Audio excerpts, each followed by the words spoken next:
Gunung Sumbing, salah satu mahakarya alam yang menjulang tinggi di antara 3 kabupaten di Jawa Tengah, Magelang, Temanggung, dan Wonosobo.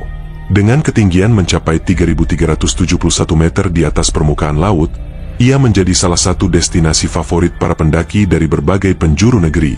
Namun, seperti banyak gunung lainnya di Nusantara, Sumbing bukan sekadar jalur pendakian. Ia menyimpan kisah, pantangan, dan misteri yang tak bisa dijelaskan oleh logika semata. Adalah Mapala Rengganis, kelompok mahasiswa pecinta alam dari sebuah universitas ternama di Yogyakarta. Mereka terdiri dari 11 orang, sebagian besar adalah mahasiswa tingkat akhir yang ingin merayakan kelulusan mereka dengan cara yang berbeda, mendaki gunung bersama, menguji fisik, semangat, dan nyali. Persiapan telah mereka lakukan selama 2 minggu, termasuk latihan fisik dan pembagian logistik. Namun satu hal luput dari perhatian mereka, jumlah yang ganjil. Ini kita jadi 11 orang ya? Tanya Randy saat briefing terakhir di Basecamp Garung, Wonosobo. Iya, nggak masalah kan? Toh kita semua siap, jawab Tony, koordinator pendakian yang paling senior. Salah satu pendaki perempuan, Mita, menatap ke arah hutan yang membentang di depan. Wajahnya tampak murung. Mita dikenal sebagai sosok pendiam, tapi mereka yang dekat tahu bahwa dia memiliki kepekaan yang tak dimiliki orang kebanyakan. Ia bisa merasakan kehadiran yang tak kasat mata. Kalau bisa genapin, deh, bisik Mita. Aku nggak enak. Nggak usah lebay, Mite. Ganjil atau genap, yang penting kuat jalan, sahut Tika dengan tertawa kecil. Dan seperti itulah, pendakian dimulai. Langkah kaki mereka menyusuri jalur yang masih lembab usai diguyur hujan malam sebelumnya. Aroma tanah basah dan dedaunan menyatu dengan udara dingin yang menyelimuti kawasan lereng gunung. Jalur awal masih landai, melewati ladang-ladang warga, sebelum perlahan berubah menjadi hutan pinus lebat. Seiring perjalanan, suasana mulai berubah. Kabut tipis menggantung di udara, menciptakan suasana mistis yang perlahan menyelimuti mereka. Saat mencapai seperempat jalur, Mita yang berjalan di barisan tengah mulai merasa ada yang ganjil. Langkah kaki terdengar lebih banyak dari yang seharusnya. Setiap kali ia berhenti dan menoleh ke belakang, ia melihat sosok yang tidak dikenalnya. Seorang pendaki pria yang memakai jaket hitam dan ransel besar. Wajahnya tertutup kupluk. Ia berjalan di urutan paling belakang. Namun, anehnya, saat Mita mencoba menghitung jumlah mereka, tetap 11. Sosok itu seakan tak pernah benar-benar tercatat dalam hitungan. Ia menahan kegelisahan itu dalam diam.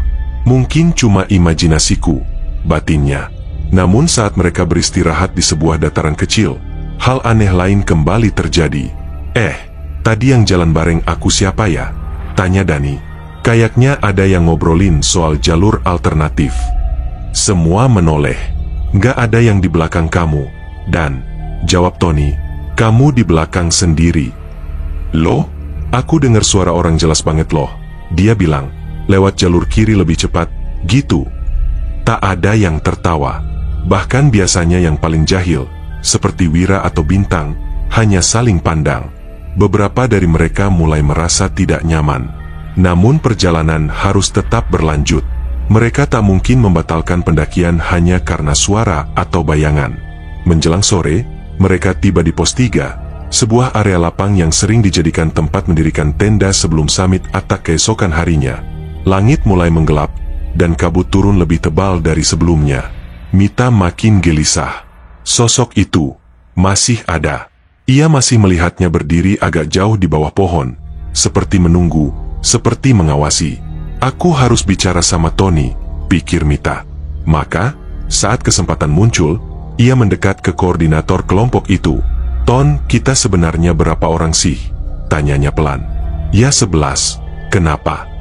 Kamu yakin? Aku rasa ada yang nambah. Dari tadi aku lihat ada satu orang yang gak kita kenal. Tony menatap Mita, mencoba tersenyum. Kamu capek, Mite. Halu. Mita menghela napas. Ia tahu, seperti biasa, kepekaannya dianggap sugesti. Malam itu, mereka memasak mie instan dan membuat minuman hangat. Obrolan santai kembali mencairkan suasana. Namun Mita tetap diam, matanya sesekali melirik ke area gelap di belakang tenda mereka. Di sanalah dia melihat sosok itu. berdiri mematung, masih mengenakan jaket hitam dan kupluk. Tapi kali ini, dia seolah menatap balik. "Dia tahu aku sadar," bisik Mita dalam hati. Sebelum tidur, mereka sepakat untuk berangkat menuju puncak pada pukul 3 dini hari. Semua masuk ke dalam tenda masing-masing. Tapi malam itu, Mita tidak bisa tidur. Ia mendengar suara langkah di luar. Tak hanya satu, tapi beberapa. Suara ranting patah, suara tanah dipijak, dan kadang terdengar bisikan, bahasa yang tidak bisa dimengerti. Lirih, berulang. Ketika akhirnya ia terlelap, hanya satu hal yang tertanam kuat dalam pikirannya. Jumlah mereka bukan 11. Kabut dingin menutupi area sekitar tenda ketika alarm dari jam tangan Tony mulai berbunyi. Waktu menunjukkan pukul 2.45 pagi. Satu persatu anggota Mapala Rengganis menggeliat bangun dari sleeping bag mereka. Suara resleting tenda, bunyi sendok menyentuh gelas plastik, dan kepulan uap dari air panas mulai mengisi udara di sekitar. Mereka sedang bersiap untuk summit attack, pendakian menuju puncak yang biasa dilakukan dini hari agar sampai tepat saat matahari terbit. Dalam kondisi gelap, hanya cahaya dari headlamp yang menjadi penerang jalur yang akan mereka tapaki. Mita bangun paling awal. Walau semalam ia nyaris tak tidur, matanya sembab. Ia duduk sendiri di luar tenda, menatap ke arah kegelapan hutan. Entah kenapa, ia merasa seperti ada yang memperhatikan dari balik pepohonan. Ketika semua sudah siap, mereka mulai berjalan. Satu barisan panjang terbentuk, Tony di depan, Mita di tengah, dan Dani sebagai sweeper di paling belakang. Namun saat langkah mereka mulai menjauh dari lokasi tenda, Mita merasa aneh. Langkah kaki mereka terdengar lebih banyak. Setiap gerakan mereka seperti diiringi langkah-langkah lain yang menyusul. Tapi ketika ia berhenti dan menoleh, tak ada siapa-siapa. Dani hanya tersenyum, tak menyadari apapun. Ketika mereka sampai di tanjakan batu yang dikenal dengan nama Tanjakan 3 Ibu, suasana menjadi semakin sunyi. Suara jangkrik menghilang. Angin berhenti. Hanya ada suara napas mereka yang terengah dan suara sepatu yang menginjak tanah dan batu. Lalu, sebuah bisikan terdengar di telinga Mita. "Jangan terlalu cepat, aku belum siap." Mita menoleh panik. Tak ada siapa-siapa di dekatnya. Semua pendaki berjalan dalam diam, sibuk dengan pikirannya masing-masing. Ia mulai takut. Ia merasa makhluk itu kini bukan sekadar mengamati. Ia mulai berbicara. Saat mereka tiba di sebuah spot terbuka dekat pos bayangan, salah satu pendaki, Randy, berteriak pelan. Kalian tadi lihat nggak? Ada yang berdiri di pohon itu." Semua menoleh. Pohon yang dimaksud adalah pohon pinus besar di tepi jalur. Namun kini tak ada siapa-siapa di sana. Randy mengerutkan dahi. "Sumpah, tadi ada orang pakai jaket merah, berdiri diam. Kukira kalian kenal." Tony mengabaikannya. "Jangan banyak omong, lanjut yuk." Dingin makin gigit. Mita mencatat dalam hati, jaket merah. Sosok yang dilihat Randy bukan yang ia lihat sebelumnya. Ini berarti, ada lebih dari satu? Setelah 2 jam berjalan dalam dingin yang menusuk, langit mulai berubah. Warna biru gelap menggantikan hitam. Suara alam perlahan kembali. Angin berhembus, burung berkicau jauh di kejauhan. Akhirnya, sekitar pukul 6 pagi, mereka sampai di puncak Gunung Sumbing. Puncak itu tak seperti yang dibayangkan banyak orang. Bukan dataran luas, melainkan hamparan batu dengan panorama awan di bawah kaki mereka. Matahari terbit pelan, memandikan wajah mereka dengan cahaya keemasan. Rasa lelah terbayar. Satu persatu dari mereka duduk, membuka bekal kecil, dan mulai bersuah foto. Mereka berjejer, tersenyum ke kamera. Tawa mulai terdengar kembali, membaur dengan desir angin. Namun Mita tetap diam. Ia berdiri agak terpisah, matanya menyapu sekeliling puncak. 11. Ia menghitung pelan. Raut wajahnya berubah tegang. 10, 11, tunggu. Ia menghitung lagi. 1, 2, 3.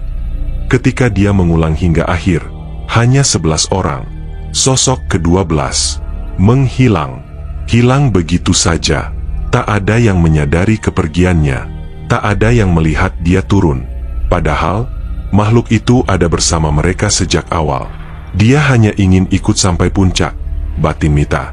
Namun, rasa takutnya tak mereda. Ia merasa, pendaki misterius itu belum benar-benar pergi. Mungkin dia hanya menyatu dengan kabut, atau sedang mengintai dari balik batu-batu. Setelah cukup puas menikmati sunrise, mereka mengambil foto grup. Seorang pendaki lain, Dika, mengatur kamera di atas tripod kecil. Klik. Sekali jepret. 2 kali. Dika melihat hasilnya di layar kamera. Matanya mengecil. Ini siapa? Gumamnya pelan. Tony menoleh. Kenapa? Dika menunjuk layar. Di pojok kiri bawah, ada sosok samar. Wajahnya kabur, tertutup kupluk. Tapi dia jelas berdiri lebih dekat ke kamera dibanding yang lain. Gue nggak inget ada yang berdiri di situ barusan. Semua menatap foto itu. Hening. Mita langsung tahu, itu dia. Pendaki yang tak pernah dihitung, tak pernah diajak, tapi ikut sepanjang perjalanan. Udah, hapus aja fotonya. Nggak usah dibahas, ucap Mita tenang, tapi matanya tak lepas dari gambar itu. Tony mengangguk. Mereka sepakat untuk tak membahasnya lagi. Namun semua tahu, ada satu entitas yang ikut mereka. Bukan manusia, bukan teman. Setelah foto dihapus, suasana membaik sedikit. Mereka memutuskan turun kembali ke tenda untuk makan siang dan mengemas barang sebelum benar-benar turun ke bawah. Namun Mita masih merasa sesuatu mengikuti mereka. Dan benar saja, teror belum selesai. Malam ini, pocong itu akan muncul. Setelah turun dari puncak, tubuh mereka mulai kehilangan semangat. Kaki terasa pegal, pundak sakit karena ransel, dan udara dingin yang awalnya menyegarkan kini mulai menyiksa. Tapi mereka bersyukur, puncak Gunung Sumbing telah mereka taklukkan. Salah satu impian pendakian mereka telah berhasil diraih. Mereka tiba kembali di lokasi tenda sekitar pukul 10 pagi. Tanpa banyak bicara, satu persatu dari mereka merebahkan diri di atas matras, meluruskan kaki dan melepas beban dari tubuh mereka. Hanya Mita yang masih terlihat gelisah. Matanya terus menatap ke sekeliling. Sosok ke-12 memang tak lagi terlihat. Tapi aura yang mengikutinya belum sepenuhnya pergi. Ia tahu sesuatu masih ada di antara mereka. Matahari mulai tenggelam perlahan, dan hawa dingin khas gunung mulai turun. Langit berubah warna menjadi oranye keemasan, menandakan malam akan datang. Tony memutuskan untuk bermalam 1 malam lagi sebelum benar-benar turun keesokan harinya. Besok pagi kita baru turun, biar nggak buru-buru. Malam ini kita santai, istirahatin badan, katanya. Usulan itu disambut dengan senyum lelah dari para pendaki. Setelah makan malam seadanya, mie instan dan biskuit, mereka berkumpul di sekitar api unggun yang dinyalakan oleh Dani dan Bintang. Kayu-kayu kering yang dikumpulkan sepanjang siang tadi mulai menyala terang, menari-nari di tengah suhu 9 derajat yang menggigit kulit. Mereka membentuk lingkaran, duduk bersebelahan. Cahaya oranye dari api membentuk bayangan yang bergerak-gerak di wajah mereka. Malam semakin larut, kabut mulai turun dan menutupi sekitar area perkemahan. Sementara yang lain tertawa kecil karena obrolan santai, Mita diam. Ia mendadak merasa dingin yang aneh. Bukan dingin karena suhu, tapi dingin karena sesuatu datang. Matanya memandang ke sisi luar lingkaran api. Lalu, ia melihatnya. Sosok putih, terikat kain kafan, berdiri diam di balik semak-semak. Pocong, gumam Mita dalam hati. Ia ingin berteriak, tapi menahan. Ia sadar, kalau ia panik, semua orang akan ikut panik. Maka, ia segera merapat ke Tony yang duduk di dekatnya dan berbisik pelan. Ton, ikut aku berdoa sekarang. Tony menatap Mita dengan heran. Doa? Buat apa? Percaya aja. Ajak semua orang baca doa. Apa aja. Syukur udah sampai puncak. Atau doa sebelum tidur. Pokoknya, sekarang. Tatapan mata Mita begitu serius dan penuh ketakutan.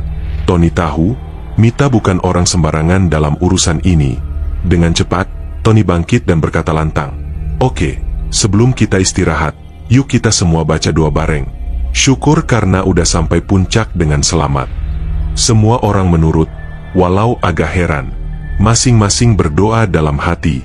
Suasana berubah menjadi tenang. Hanya suara api yang membakar kayu terdengar. diselingi hembusan angin dan suara dedaunan yang bergerak pelan. Saat doa selesai, pocong itu menghilang. Mita menghela napas, tapi perasaannya masih belum tenang. Ia tahu, makhluk itu belum benar-benar pergi. Ia hanya mundur, menunggu. Setelah itu, mereka satu persatu kembali masuk ke tenda masing-masing. Tak ada yang mengungkit tentang doa itu, tapi beberapa dari mereka merasa aneh, seolah seseorang memang sedang mengawasi dari kejauhan. Malam makin pekat, api unggun padam, kabut menjadi semakin tebal. Sekitar pukul 2 dini hari, Randy terbangun. Ia mendengar suara seperti langkah kaki di luar tenda. Ia pikir itu hanya salah satu temannya yang ingin buang air kecil. Namun saat ia mengintip dari celah tenda, tidak ada siapa-siapa. Yang ada hanya kabut, dan sebuah bayangan putih berdiri diam tak jauh dari pohon tempat mereka mengambil kayu tadi siang. Wajah Randy langsung pucat. Ia menutup celah tenda rapat-rapat, dan menutup wajah dengan sleeping bag. Ia berusaha keras menahan napas agar tak menjerit. Di tenda lain, Bintang juga mendadak terbangun. Ia bermimpi melihat sosok perempuan bergaun putih yang tersenyum dengan gigi tajam, berdiri di balik batu besar. Dalam mimpi itu, perempuan itu memanggil-manggilnya dengan suara lirih. "Sini, ikut aku." Ketika Bintang membuka mata, ia menyadari, suara itu masih terdengar. Bukan mimpi. "Sini, ikut aku." Ia melirik ke arah pintu tenda, dan suara itu terdengar seperti berasal dari luar sana. Bintang menutup telinga. Ia bergumam pelan doa yang dia hafal. Air matanya mengalir sendiri. Ia tahu malam ini bukan malam biasa. Sesuatu sedang bermain dengan mereka. Di tenda lain, Mita membuka matanya. Ia mendengar suara langkah kaki yang mengelilingi tenda mereka.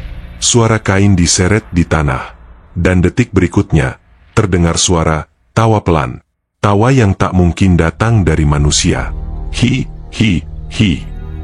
Pelan, dalam, mengerikan. Mita langsung duduk, menyalakan headlamp, dan berdoa dalam hati.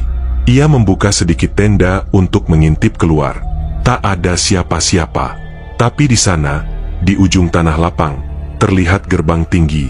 Sebuah pintu besar, megah, berdiri di antara kabut. Pintu itu tampak seperti gerbang batu dengan ukiran rumit, seperti dari zaman kerajaan. Dua sosok berjubah hitam berdiri di sampingnya, tak bergerak. Lalu dari balik pintu, keluar seorang wanita. Rambut panjang, gaun putih menjuntai. Ia melambaikan tangan ke arah Mita. "Kesini, kamu yang bisa lihat. Kamu yang aku pilih." Mita menutup tenda dengan gemetar. Ia sadar, gerbang itu bukan dari dunia ini. Pagi menjelang dengan langit pucat keabu-abuan. Tidak seperti hari sebelumnya yang cerah, kabut hari itu terasa lebih pekat dan dingin. Pepohonan tampak seolah tertelan awan putih. Beberapa dedaunan basah meskipun tak ada hujan semalaman.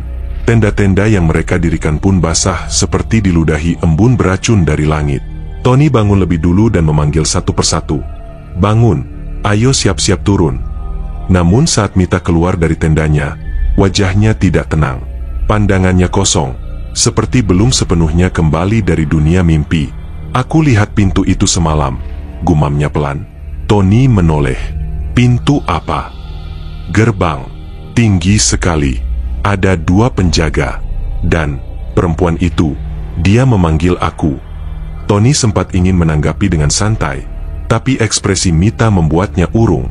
Tak seperti biasanya, kali ini Mita terlihat benar-benar ketakutan. Dia bilang aku yang dipilih, tapi aku nggak ngerti, untuk apa. Tony menepuk bahunya. "Kita turun hari ini, fokus ke jalur. Kalau itu memang bukan dari sini, jangan kamu gubris." Mita mengangguk, tapi dalam hatinya, ia tahu, gerbang itu nyata. Bukan sekadar mimpi atau ilusi malam. Pukul 7.30 pagi mereka mulai berjalan turun. Hawa dingin belum sepenuhnya hilang. Rombongan mulai menuruni lereng dengan tertib, berjalan berurutan seperti biasanya. Jalur yang semalam tampak menantang, kini terasa jauh lebih berat. Entah kenapa kabut tak mau pergi. Bahkan sinar matahari pun seolah enggan menembus ke dalam hutan. Setelah 1 jam berjalan, Dani yang berada di belakang berseru, Ini kayaknya bukan jalur yang kita lewati semalam. Tony berhenti, melihat sekitar. Jalurnya memang agak berbeda, lebih lembab, lebih sempit, dan penuh semak. Tapi GPS di tangannya tetap menunjukkan arah turun yang benar. Memang jalur alternatif, tapi tetap tembus ke pos bawah, jawab Tony, meski ragu. Langkah dilanjutkan. Mereka melewati celah sempit di antara dua batu besar. Ketika seluruh rombongan telah melewati celah itu, mereka merasa sesuatu berubah. Angin mendadak hening. Tak ada suara, tak ada binatang. Hutan terasa seperti mati. Dan lalu mereka melihatnya. Gerbang besar, berdiri tegak di tengah kabut. Sekitar 20 meter dari jalur sempit itu. Tingginya hampir 4 meter, berukiran rumit, dan tampak sangat tua. Dari sela gerbang itu tampak cahaya kemilau keemasan yang misterius. Dika berbisik, "Itu apa?" Tak ada yang menjawab. Hanya Mita yang terdiam membeku, menatap lekat-lekat. Itu pintu yang kulihat dalam mimpi," bisiknya. Dan tiba-tiba, dari balik gerbang itu, muncul perempuan bergaun putih. Wajahnya tidak terlihat jelas. Kabut seperti sengaja menyembunyikan wajahnya. Tapi tangan kanannya melambai lembut ke arah mereka. "Kesini," terdengar suara sayup-sayup. "Kalian sudah hampir masuk." Seketika, seluruh pendaki merinding. Jantung mereka berdebar tak karuan. Rasa takut berubah menjadi tekanan aneh, seperti tubuh mereka sedang ditarik oleh kekuatan tak terlihat. Mita melangkah pelan, seperti terhipnotis. Tangannya bergerak ingin menyentuh udara di depan gerbang itu. Namun Tony segera menariknya. "Mita, jangan." Mita tersentak, pandangannya kosong, matanya mulai basah. Dia bilang, "Kalau aku masuk, aku bisa lihat dunia mereka. Dunia yang tidak semua manusia bisa masuki." "Ini bukan tempat kita," bentak Tony. Mita menggeleng pelan. Tapi dia bilang, "Kami berdua punya mata. Yang satu sudah dia panggil duluan. Sekarang tinggal aku." Tony menarik Mita menjauh. Namun seketika, dua penjaga gerbang mulai bergerak. Tubuh mereka tinggi besar, berpakaian seperti prajurit zaman kerajaan, tapi tanpa wajah. Kosong, hanya topeng hitam dengan ukiran tengkorak. Mereka melangkah pelan ke arah rombongan. Dika menjerit, "Lari!" Semua langsung panik. Rombongan pecah. Mereka berlari sembarangan menembus kabut. Jalur turun hilang dari pandangan. Hanya suara napas dan jeritan yang menggema di antara hutan. Mita pingsan. Tony mengangkatnya di punggung, berlari sejauh mungkin. Sementara yang lain tak tahu mereka berada di mana. Di balik kabut, gerbang itu mulai memudar. Tapi suara perempuan itu masih terdengar. "Kalian belum bisa pergi. Satu dari kalian harus tinggal." Ketika mereka akhirnya berkumpul kembali di pos kecil setelah menembus kabut, tubuh mereka lemas. Nafas tersengal, pakaian kotor dan basah. Tapi satu hal paling penting, jumlah mereka hanya 10. Tony berhitung. Lagi, dan lagi. Panik. Dani mana? Semua diam. Tak ada yang tahu. Mita gemetar. Dia yang punya mata satunya. Mereka ingin kembali mencarinya, tapi kabut sudah menelan jalur itu. Gerbang itu telah menghilang. Pos peristirahatan itu dingin dan sunyi. Para pendaki duduk melingkar di bangku kayu yang sudah lapuk, saling menatap dalam diam. Hanya suara napas dan detak jantung yang terdengar jelas, mengalahkan suara hutan pagi itu. Tak satu pun dari mereka yang bisa menerima kenyataan. Dani menghilang. Tony duduk memeluk kepala, berusaha merangkai kejadian. Wajahnya letih, pucat, dan dipenuhi rasa bersalah. Ia merasa gagal sebagai pemimpin. Mita hanya duduk termenung. Tatapannya kosong menatap celah antara pepohonan. Tangan kanannya masih gemetar, meski tubuhnya sudah dibungkus jaket tebal. "Terakhir aku lihat Dani, dia paling belakang." Dia sempat teriak tapi langsung hilang. Ucap Bintang dengan suara bergetar, "Kenapa kita nggak cari lagi?" Randy bersuara, hampir meledak. "Kamu mau balik ke dalam kabut itu? Mau lihat gerbang itu lagi?" Sahut Arul ketus, matanya melotot. Tak ada yang menjawab. Mereka tahu kabut itu bukan kabut biasa. Mereka tahu apa yang mereka alami bukan hanya halusinasi. Gerbang itu, sosok wanita itu, para penjaga hitam, dan pocong yang muncul malam sebelumnya, semuanya adalah peringatan bahwa mereka telah melewati batas antara dunia manusia dan sesuatu yang lebih dalam.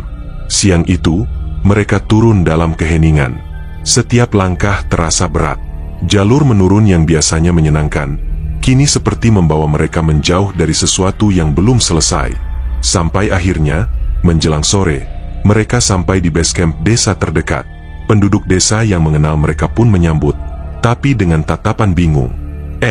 Katanya kalian bersebelas? Tanya Pak Mandor, penjaga base camp yang ramah. Tony mengangguk lemas. Kami memang naik 11 orang. Pak Mandor menggeleng pelan. Loh, tadi malam pas kalian naik, saya lihat kalian ber-12. Waktu lewat depan mushola itu. Semua pendaki langsung terdiam. Pak Mandor melanjutkan. Saya sempat bilang ke anak-anak sini, wah, itu rombongan banyak amat. 12 orang masih semangat jam malam gitu. Tapi tadi siang yang turun cuma 10. Saya hitung jelas. Tony hanya mampu menjawab, ada satu yang hilang di atas. Pak Mandor tak menanggapi lebih jauh, tapi ekspresinya langsung berubah. Seperti tahu, tapi enggan berkata. Ia hanya memberikan segelas teh manis hangat dan menyuruh mereka istirahat. Malam harinya, suasana makin mencekam. Mita mendadak mimisan saat sedang duduk di teras base camp. Darahnya deras, bukan seperti mimisan biasa. Ia jatuh pingsan dan dilarikan ke rumah salah satu warga. Dalam kondisi setengah sadar, Mita mengigau. Ia menyebut nama Dani berulang-ulang. Tangannya menunjuk ke jendela, ke arah gunung yang samar terlihat dari kejauhan. Dani belum bisa pulang, dia ada di balik gerbang. Warga yang menangani Mita hanya bisa saling pandang, saling berbisik dalam ketakutan. Salah satu di antara mereka, seorang lelaki tua bernama Mbah Tarto, akhirnya memutuskan untuk angkat bicara. Setelah makan malam, rombongan dipanggil ke beranda rumah kayu milik Mbah Tarto. Sudah lama tidak ada yang lihat gerbang itu, kata Mbah Tarto membuka pembicaraan. Tapi dulu ada juga rombongan pendaki yang ceroboh, naik saat bulan ganjil, jumlahnya ganjil, dan melewati pantangan-pantangan. Semua pendaki terdiam. Mbah Tarto melanjutkan, gerbang itu adalah pintu antara alam kita dan alam mereka. Bukan semua orang bisa melihatnya, tapi sekali kamu melihat dan mendengar panggilan dari sana, kamu sudah dicatat. Dicatat? Tanya Tony. Mbah Tarto mengangguk. 2 orang dari kalian punya penglihatan. 1 sudah dipanggil. Yang 1 lagi masih kuat bertahan, meski jiwanya sudah setengah melangkah. Mita mulai gemetar mendengar kalimat itu. Maksudnya, Dani? Bisiknya lirih. Ya, jawab Mbah Tarto tenang. Dani adalah penyeimbang. Alam gaib tidak suka ganjil, jadi mereka mengirim 1 untuk melengkapi. Tapi saat kalian turun, ganjil lagi, maka 1 harus tinggal. Tidak bisa ditukar, tanya Bintang spontan. Misalnya, aku balik naik lagi buat gantikan dia. Mbah Tarto menggeleng. Sudah terlambat. Kalau pintunya masih terlihat, mungkin. Tapi sekarang, pintu itu sudah tertutup. Dan yang tertinggal di baliknya sudah bukan Dani yang sama. Semua merasa tenggorokannya tercekat. Keesokan harinya, berita tentang rombongan pendaki Gunung Sumbing yang kehilangan anggota mulai menyebar di kalangan pendaki. Beberapa mencoba mencari, tapi hanya menemukan barang-barang bekas di dekat jalur berbatu. Tidak ada jejak, tidak ada tanda-tanda kekerasan. Seolah Dani benar-benar menghilang begitu saja. Namun, kabar lebih aneh datang dari pendaki lain yang naik beberapa minggu kemudian. Mereka mengaku mendengar suara-suara memanggil nama mereka saat lewat dekat jalur sempit di antara 2 batu besar. Salah satu dari mereka bahkan mengaku melihat sosok pria berdiri diam di balik kabut, mengenakan jaket merah dan carrier hitam. Warna dan bentuk yang persis seperti Dani. Saat dipanggil, sosok itu hanya menoleh dan tersenyum, namun senyumnya tidak manusiawi. Tatapannya kosong, seakan ia sudah lupa siapa dirinya. Pendaki itu ketakutan dan lari. Namun sampai sekarang, beberapa pendaki mengaku melihat pendaki ke-12 itu masih berdiri, menjaga atau mungkin menunggu pengganti. Sementara itu, Mita masih sering bermimpi. Mimpi yang selalu sama. Ia berjalan seorang diri di dalam kabut. Lalu muncul gerbang itu. Sosok perempuan bergaun putih masih berdiri di sana. Kali ini, ia tidak memanggil. Hanya berdiri sambil tersenyum. Dan dari balik pintu, Dani muncul. Namun matanya gelap. Dan dari mulutnya, keluar suara yang bukan suaranya. Gantian ya.